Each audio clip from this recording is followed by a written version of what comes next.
Selamünaleyküm.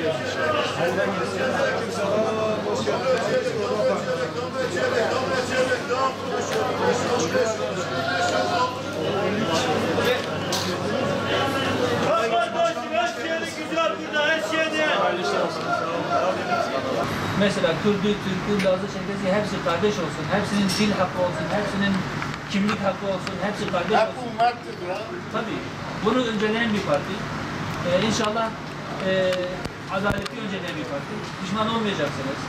Hep güzellik, kardeşlik, beraberlik olacak inşallah. Niye pişman oluyorsun? Ben yanına Estağfurullah. Allah razı olsun. nereden belki ya? Teşekkür ederim. Ama ben daha yeni çıkıyorum.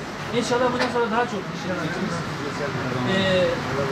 Bize göre Türkiye'nin en önemli sorunu akan kanın durmasıdır. Huzurun gelmesidir. Halkların bütün haklarına kavuşmasıdır. Eğer bu olursa zaten diğer sorunlar hiçbirisi önemli değil. Ekonomik kriz geçer, geçicidir. Diğer sorunlar geçicidir ama huzur olmasa, birlik olmasa, kardeşlik olmasa gerisi boştur.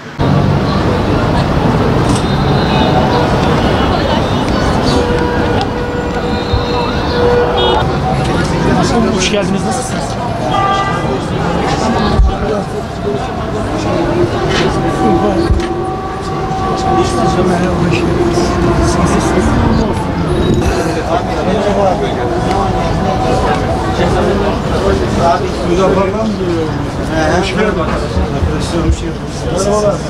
Abi hızına geçiyoruz.